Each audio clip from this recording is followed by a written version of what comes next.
평온했던 가정이 한순간에 풍지박산 납니다. 바로 지금 보시는 이 여성 때문인데요. 여성은 우리가 감히 상상할 수도 없는 방법으로 사람들을 하나 둘 죽음으로 내몰죠. 이 영상이 끝날 때쯤 아마 여러분들은 세상에 악마가 존재한다면 바로 그녀일 거라고 생각하실지도 모르겠습니다. 대만에서는 이 여성을 지옥에서 온 여자, 대만 최악의 마녀라고 부르죠. 오늘은 악마보다 더한 악마, 지옥에서 온 내연녀 리웨꾸이에 관한 이야기입니다. 구어프메이. 그녀는 대만 타이동의 한 부유한 가정에서 태어났습니다. 부잣집에서 태어난 덕에 구어프메이는 어릴 때부터 부족함 없이 자랐죠. 구어프메이는 화롄사범대학을 졸업하고 타이동의 한 초등학교에서 교사로 일하게 됩니다. 그리고 그곳에서 동료 교사 린다성을 알게 되죠. 두 사람은 연인이 되고 얼마 지나지 않아 결혼의 꼴이 납니다. 린다성은 구어프메이와 결혼하기 위해 절대 집안일을 시키지 않겠다는 각서까지 쓰고 결혼을 허락받습니다. 린다성은 아내를 무척 아끼고 존중했죠. 금슬 좋은 두 사람은 6명의 아들, 딸을 낳아 기르는데 가족이 늘자 현재 수입으로는 생활을 감당하기 힘들어집니다. 린다성은 교사를 그만두고 더 큰 돈을 벌기 위해 사업을 시작합니다. 1980년대에 들어서면서 대만 경제가 고도 성장을 이루게 되고 이전까지 먹고 사는 게 가장 큰 문제였던 대만인들은 여가에 관심을 갖게 되고 여행 수요가 급증하게 됩니다. 린다성은 이 기회를 놓치지 않고 관광버스 회사를 설립하죠. 그리고 친구와 함께 이삿짐 센터를 운영합니다. 흐름을 잘 탄 덕분인지 린다성은 큰 돈을 벌게 되고 승승장구합니다. 린다성이 돈을 잘 번 덕분에 8 식구 누구 하나 부족한 거 없이 풍족하게 지내죠. 그런데 불행은 늘 행복할 때 찾아온다고 했던가요? 구어프메이는 어린 시절 그네를 타다 떨어진 적이 있습니다. 이때의 사고로 머리에 심한 충격을 받아 두개골 내부 압력이 상승해 시신경을 압박하면서 시력이 크게 손상되죠. 구어프메이가 교사 생활을 한 지 10년쯤 됐을 무렵 구어프메이의 시력이 급격히 나빠져 앞을 거의 보지 못하게 됩니다. 구어프메이는 하는 수 없이 교사를 그만두고 집에서 아이들을 돌보기로 하죠. 린다성은 아내의 고통을 위로하며 정성을 다합니다. 또한 아내를 도와 아이들을 돌보는데 최선을 다하죠. 그는 일이 끝나기 무섭게 바로 집으로 와 저녁을 준비하고 빨래와 청소를 하는 등 밀린 집안일을 합니다. 가족을 위해 헌신하는 든든한 아버지의 모습을 보며 아이들은 말하죠. 아빠는 우리 영웅이에요. 하지만 한 여인의 등장으로 평화롭고 사랑이 넘치는 이 가족은 산산이 부서져 버리고 말죠. 그때가 되자 남편이자 아버지인 린다성의 민낯이 드러납니다. 1984년 초 중학교에 다니는 장남 린주현이 학교를 마치고 집으로 돌아옵니다. 다른 날과 다르게 식탁에 엄청 많은 음식이 차려져 있었죠. 눈이 잘 보이지 않는 어머니가 요리했을 리 없고 아버지가 집에 오기엔 아직 이른 시간입니다. 학교 끝나고 집에 오면 대충 빵이나 라면으로 끼니 때우기에 급급했는데 이렇게 먹음직스럽고 푸짐한 식사라니 정말 오랜만이었습니다. 린주연은 아버지가 집안일을 도와줄 도우미 아주머니를 고용한 거라고 생각했습니다. 조심스럽게 음식을 집어먹어 보는데 꽤 맛이 괜찮았습니다. 린주연이 맛있게 밥을 먹고 있는데 부엌에서 어떤 낯선 여자가 나오며 말했습니다. 언니, 식기 전에 좀 드세요. 어머니 얼굴이 흑빛으로 변하고 어머니는 고개를 숙인 채 아무 말도 하지 않습니다. 린주연은 어머니의 모습을 보고 무언가 잘못됐음을 느낍니다. 이 여성은 린다성의 내연녀 리위에꾸이입니다. 당시 나이 18세. 리웨꾸이는 린다성의 회사에서 격리를 보고 있습니다. 김병에 장사 없다고 사실 린다성은 눈이 보이지 않는 아내를 보살피는 일에 지쳐가고 있었습니다. 그러던 중 어리고 어린 리웨꾸이가 회사에 들어오죠. 두 사람은 급격히 가까워졌고 결국 넘어서는 안 될 선을 넘어버리고 맙니다. 처음에는 그래도 일말의 양심은 있어서 아내 몰래 만났습니다. 그러다 어느 날부턴가 자기가 왜 이러고 살아야 하나 싶은 회의가 들죠. 어느 날 린다성은 정신 나간 생각을 합니다. 내가 지금까지 가족을 위해 얼마나 희생했는데 나처럼 가족을 위해 모든 걸 다 바치는 사람이 어디 있어. 내가 뭘 잘못했다고 이렇게 숨어서 만나야 하는 거지? 막말로 앞도 안 보이는데 싫으면 지가 뭐 어쩔 거야. 사업도 어느 정도 자리 잡고 경제적으로도 안정이 되자 린다성은 완전히 다른 사람으로 돌변했습니다. 그는 회사 주변에 작은 아파트를 임대해 내연녀 리웨꾸이를 그곳에서 지내게 하죠. 린다성은 매일 그녀와 시간을 보내느라 집에 늦게 들어왔습니다. 며칠씩 집에 들어오지 않는 날도 있었죠. 급기야 그는 아내와 아이들이 있는 집으로 리웨꾸이를 데려갑니다. 구어프메이는 남편이 눈이 먼 자신을 버릴까봐 겁이 났습니다. 그는 남편과 내연녀에게 안방을 내어주며 밖에서 그러지 말고 집으로 들어오라고 말합니다. 린다성은 옳다구나 아예 내연녀 리웨꾸이를 집으로 데려와 함께 살죠. 몇 달 후, 더 이상 어머니의 비참함을 지켜볼 수 없었던 장남 린주현이 아버지를 비난하며 대들자 린다성은 기가 차다는 듯 큰소리치며 말합니다. 감히 이게 어디서? 그게 싫으면 내 집에서 나가! 당시 15살이었던 린주현은 가족들에게 전혀 미안해하지 않는 아버지에게 크게 실망해 그 길로 집을 나갑니다. 집을 나온 린주현은 숭상구에서 노숙 생활을 하게 되는데 어린 그가 마주한 바깥 세상은 냉혹 그 자체였습니다. 어리다는 이유로 그에게 마냥 선의를 베풀거나 밥을 주지 않았죠. 배고픔을 견딜 수 없었던 그는 신문 배달 막일 등 닥치는 대로 다 일했습니다. 그렇게 한 주 한 주 시간이 지나면서 린주현은 자신과 처지가 비슷한 친구들을 알게 되고 그렇게 그들과 무리지어 다닙니다. 린주현은 무리 친구들과 술을 마시는 등 비행을 저지르는데 하루는 옆 동네 아이들과 시비가 붙어 경찰서에 끌려가는 일이 일어납니다. 경찰은 린주현의 부모에게 연락하지만 연락을 받지 않습니다. 부모와 연락이 닿지 않자 경찰은 학교 담임 선생님께 연락을 하는데 몇 달 만에 린주현을 만난 선생님은 린주현을 따끔하게 혼내고 다시 학교로 돌아오라고 설득했습니다. 린주현은 원래 착하고 성실한 학생이었습니다. 그는 다시 학교로 돌아가기로 선생님과 약속하고 집으로 돌아오죠. 그런데 집이 텅 비어 있습니다. 아무도 없었죠. 꼭 이사 간 것만 같았습니다.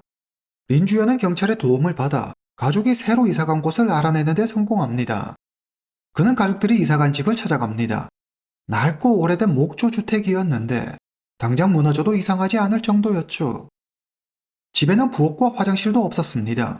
장남이 돌아오자 어머니 고어프메이는 아무 말 없이 조용히 안아줍니다. 린주현은 눈물을 흘리며 어머니께 잘못을 빌죠. 린주현이 집을 나가기 전까지만 해도 아버지 사업이 잘 돼 집이 꽤 잘 사는 편이었습니다. 그런데 갑자기 왜 이런 낡고 허름한 집에 가족들이 살게 된 걸까요?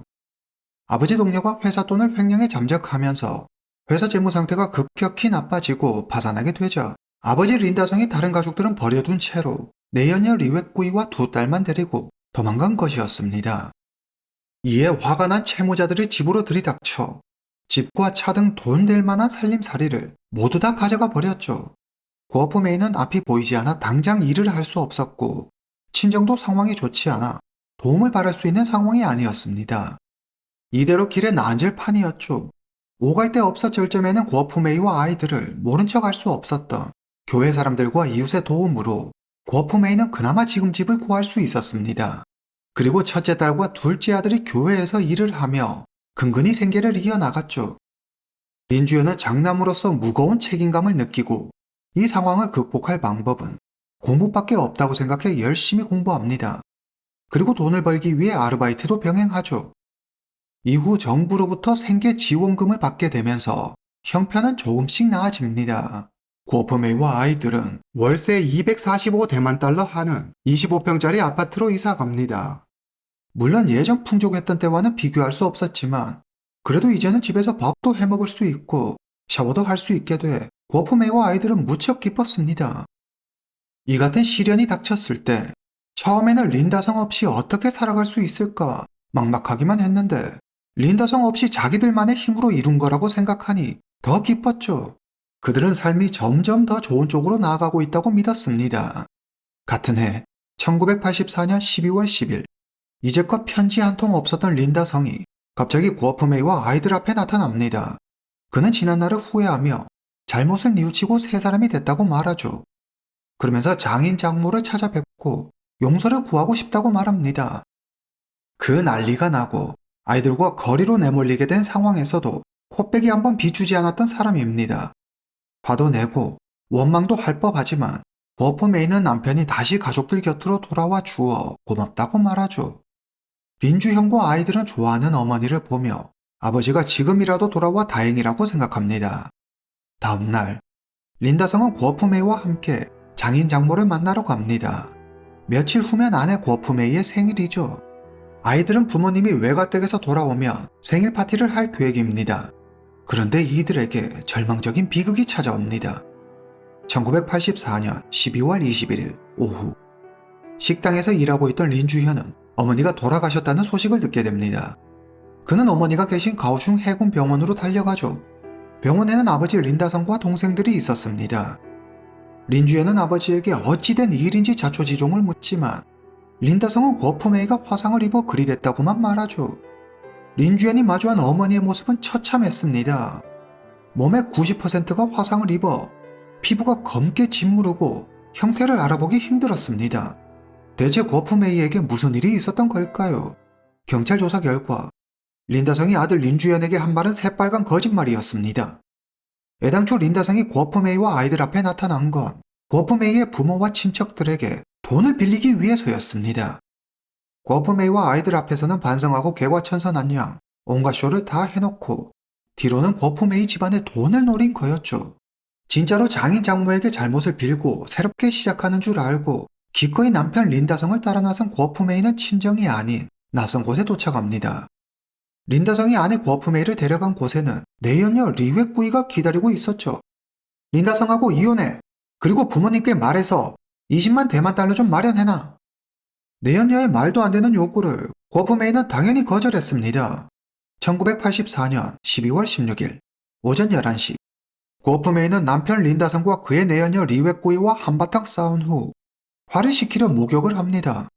탕에 물을 받고 몸을 담그죠. 그래도 남편은 믿었는데 아무리 생각해도 우라통이 터져 견딜 수가 없었습니다. 그런데 갑자기 목욕탕 문이 열리는 소리가 들리더니 리베꾸이가 주전자 물을 거프메이 몸에 붓습니다. 주전자 안에는 펄펄 끓는 물이 들어있었죠. 으아! 앞이 보이지 않는 거프메이는 도망도 치지 못하고 안절부절 그대로 당하고 맙니다. 거프메이는 고통을 이기지 못하고 정신을 잃고 쓰러집니다. 그럼에도 리베꾸이는 계속 뜨거운 물을 붓죠. 한참이 지나고 거프메이의 움직임이 느껴지지 않자 리베꾸이는 그제야 119에 전화합니다. 전화를 받고 현장에 도착한 구급대원이 거프메이를 재빨리 병원으로 이송하지만 이미 때는 늦은 뒤였습니다. 거프메이는 화상 쇼크로 사망하고 말죠. 진실을 알게 된 거프메이의 부모는 붕괴했습니다. 린주형과 다스다이는 아버지와 아버지의 내연녀를 용서할 수 없었습니다. 거프메이의 부모는 변호사로 일하고 있는 사촌 리웅란에게 도움을 청하고 내연녀 리웨꾸이를 살인 혐의로 고소합니다. 린다성은 비싼 변호사를 고용해 연인 리웨꾸이를 변호하게 하죠. 린다성은 아내가 혼자 목욕하다가 화상을 입은 거라고 진술합니다. 그러면서 아내가 생활고를 견디지 못해 스스로 목숨을 끊은 거라는 말도 덧붙이죠.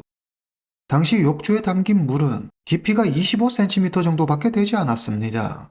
아무리 뜨거운 물이라고 해도 몸 전체의 90%나 되는 면적을 화상 입히는 건 불가능했습니다. 형편도 아이들이 십시일반 도운 덕분에 조금씩 나아지고 있어 거프메이가 처지를 비관해 극단적인 선택을 했다는 건 말이 되지 않았죠.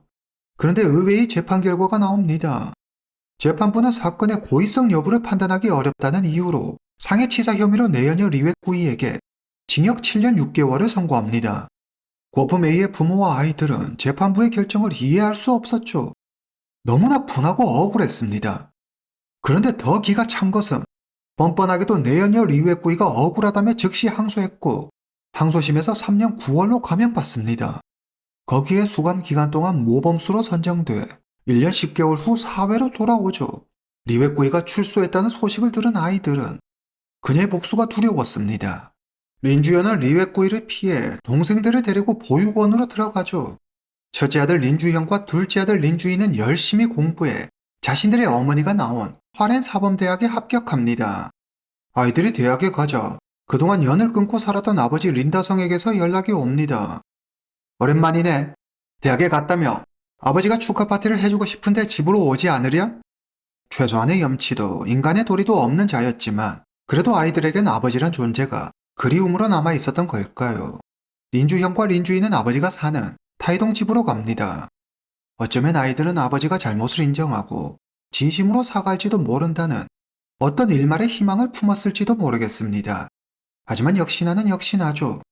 그런 엄청난 일이 있었음에도 아버지 린다성은 내연녀 리웨꾸이와 함께 살고 있었습니다. 리웨꾸이는 집으로 찾아온 아이들에게 노골적으로 적개심을 드러냈죠.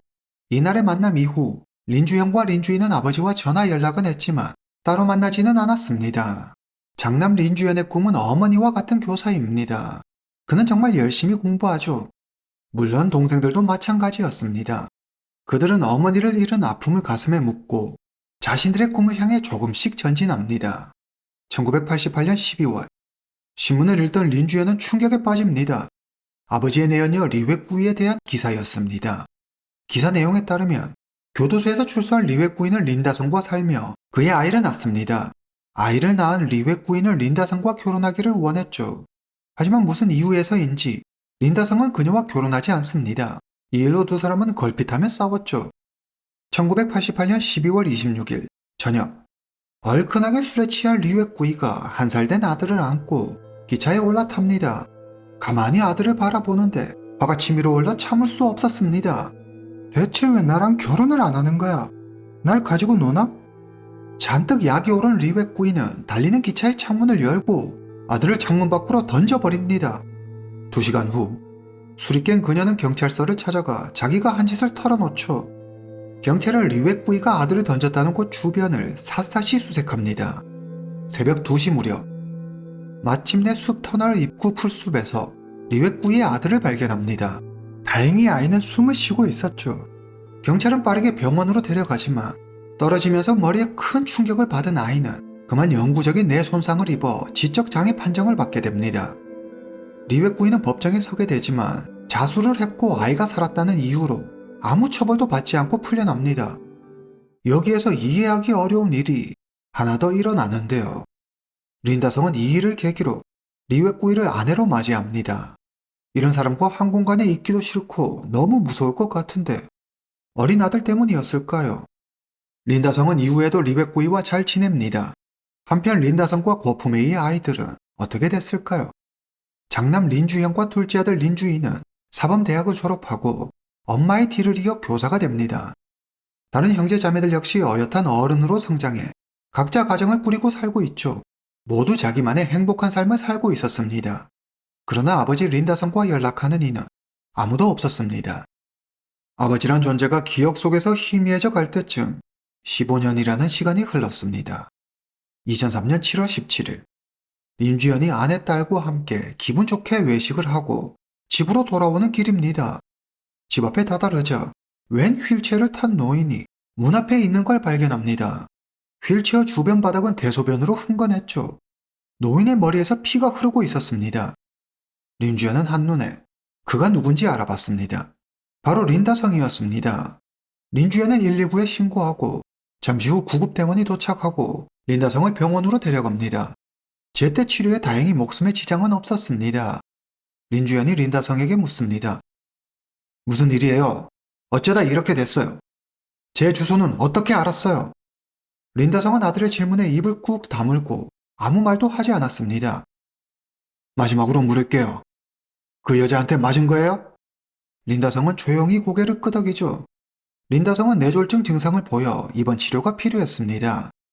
린주연은 모른 척 그를 외면할 수도 있었지만 그래도 인간의 도리는 하자는 마음에 동생 린주이와 함께 린다성의 병원비를 지불합니다. 두 사람은 서로 돌아가며 린다성을 돌봐주기로 하죠. 그러나 린다성은 아들들에게 끝까지 고맙다는 말을 하지 않습니다. 며칠 후 린다성의 병실이 텅 비어 있었습니다. 이틀 전 그는 의사의 만류에도 짐을 싸서 돌아갔다고 하죠. 린주연은 아버지를 찾지 않기로 하고 그저 그가 평온한 삶을 살기를 바랬습니다. 그로부터 1년 4개월 후 2004년 11월 13일 토요일 아침 일찍 린주연의 집 전화벨이 울립니다. 린주연이 얼른 전화를 받습니다. 아버지가 세상을 떠났다는 전화였죠. 아버지의 죽음 앞에 린주연은 냉담한 반응을 보입니다. 자업자득 인과응보였죠. 린주연은 동생들에게 연락해 아버지 린다성의 장례를 치릅니다. 그들은 경찰로부터 그의 마지막에 대해 듣습니다. 경찰의 말에 따르면 2004년 4월. 현재 리웨꾸이는 지명 수배자입니다. 술에 취해 여관에 있는 물건을 훔치다 적발돼 2년 7개월형을 선고받았죠. 그녀는 경찰이 방심한 틈을 타 그대로 린다성과 함께 도망칩니다. 2004년 11월 13일 새벽 1시 50분 리웨꾸이는 밤 늦게까지 술을 퍼마십니다. 그녀는 매일 술독에 빠져 살았죠. 린다성은 남은 돈도 얼마 없는데 그녀가 매일 술만 마셔대니 걱정이 태산입니다. 여보, 술 좀 그만 먹고 이제 돈 좀 아끼자. 돈 한 푼 벌어오지 못하는 린다성에게 불만이 가득한 리베꾸이입니다. 만취한 그녀는 고래고래 소리를 지르며 전기밥솥을 듭니다. 그리고 인정사정 없이 냅다 린다성의 머리를 내려치죠. 린다성은 그대로 의식을 잃고 그의 몸이 축 늘어집니다. 리웨꾸이는 아무 일도 없었다는 듯 식탁으로 돌아가 남은 술을 마시죠. 린다성이 움직이지 않자 놀란 리웨꾸이가 경찰에 신고합니다. 몇 분 후 경찰과 구급대원이 도착하는데 린다성은 이미 세상을 떠난 뒤였습니다. 사인은 뇌출혈이었죠. 린다성이 앉아있던 의자 옆에는 부서진 전기밥솥이 덩그러니 놓여 있었고 바닥은 피로 흥건했습니다. 리베꾸이는 나무 의자에 앉아 코를 골며 자고 있었죠. 그녀의 몸은 온통 피범벅이었습니다. 경찰은 그녀를 경찰서로 연행합니다. 이후 벌어진 경찰 조사에서 그녀는 자신의 억울함을 호소하죠. 급기야 린다성을 죽인 건 자기 아들이라고 주장합니다. 그녀는 술에 취해 달리는 기차에서 아들을 밖으로 던진 적이 있습니다. 그 때문에 아들은 지적장애를 앓고 있죠. 리웨꾸이의 이런 헛소리를 경찰이 믿을리 만무했습니다. 경찰은 리웨꾸이가 범인임을 확신하고 강하게 그녀를 압박합니다. 결국 그녀는 자신의 범행을 인정하죠. 여기서 대만 재판부는 또 한 번 정말 이해할 수 없는 판결을 선고하는데요. 검찰은 리웨꾸이에게 사형을 구형했습니다. 하지만 재판부는 알코올 의존증으로 인해 정상적인 사고와 판단이 어려웠을 거라며 심신미약을 이유로 유기징역 14년형을 선고합니다. 검찰은 곧장 항소하지만 얼마 뒤 리웨꾸이는 교도소에서 병을 얻어 세상을 떠납니다. 대만인들은 리웨꾸이가 제대로 죗값도 치르지 않고 너무 편하게 갔다며 분노했습니다. 이후 그녀는 대만 최악의 마녀로 불리죠. 2018년 교직에서 퇴직한 장남 린주현은 작은 회사를 운영함과 동시에 명전대학교에서 지적재산권에 대한 수업을 하는 등 제자 양성에 힘쓰죠. 그뿐만 아니라 동생들과 함께 지냈던 보육원의 이사장이 되어 어려운 아이들을 돌보며 여생을 보냅니다. 리웨꾸이가 고어프메이를 살해했을 때 법이 제 역할을 다했다면 어린 아들의 불행도 또 다른 살인도 일어나지 않았을지도 모르겠습니다. 법이 유독 왜 그녀에게는 따뜻했는지 모르겠습니다. 오늘 이야기는 여기까지입니다. 다음 시간에 뵙겠습니다.